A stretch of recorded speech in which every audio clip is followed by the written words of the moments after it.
Ce qui pourrait aussi être le match, d'après moi, ça va sûrement être le main event de la carte. Il va rester un autre match après, mais d'après moi, ce match-là, qui est Cody Rhodes contre Solo Sikoa, va être le main event. Une histoire qui pourrait reculer v'là 2 ans, mais on va garder ça plus simple. Donc, c'est le Bloodline qui tourne autour de Cody Rhodes parce que Cody Rhodes a le titre, bien évidemment, et Solo est le New Bloodline, le Bloodline 2.0, appelez-le comme vous voulez, euh, veulent des titres, veulent être dominants, veulent être au top de la chaîne alimentaire de la WWE. Donc, Solo Sikoa, qui est le nouveau Head of the Table, je pense que tout le monde connaît un peu l'histoire en arrière de ça, de Solo et de la New Bloodline, ben il veut le titre, donc c'est un match que Cody Rhodes lui a donné.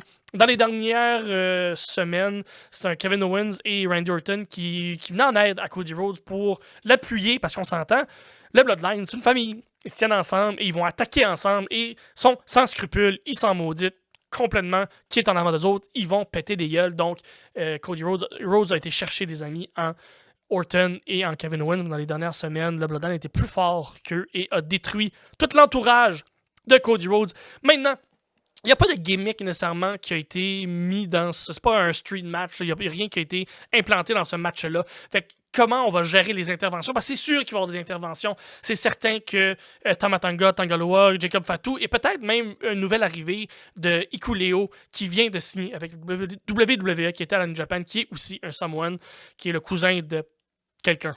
J'imagine.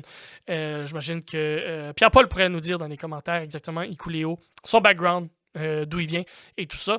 Mais on n'est pas dans la stipulation, nous, avec le sommelier. Non, on est dans ce qu'on voit en avant de nous. Donc, qu'est-ce qui va arriver? Les interventions, oui. Donc, est-ce que Kevin Owens et Randy Orton vont revenir pour le pay-per-view pour donner un coup de main à Cody Rhodes? J'ose croire que oui. Et est-ce que ce sera le retour d'un Roman Reigns? Est-ce que ça va être le retour d'un Paul Heyman? J'espère! Ça peut pas. Si ça finit le pay-per-view SummerSlam 2024 et c'est Cody Rhodes avec la ceinture et Roman Reigns en gros babyface et Paul Heyman à côté de lui, genre qui lui serre la main ou qui sont un acolyte, c'est quelque chose qu'on n'aurait jamais pensé qu'il aurait pu arriver il y a 6 mois, ça serait coco dans le ça serait complètement fou. Fait que Cody Rhodes ne peut pas perdre ce match-là. Il va y avoir des interventions d'un peu tout le monde. Fait que, Cody Rhodes qui va garder son titre, qui va garder la ceinture qu'il a si bravement gagné, si vaillamment gagné au cours de cette longue histoire qui dure avec le Bloodline depuis maintenant 2 ans et demi, là, depuis qu'il est revenu finalement à la WWE. Ben, non, un peu moins parce qu'il a fusé avec Seth Rollins.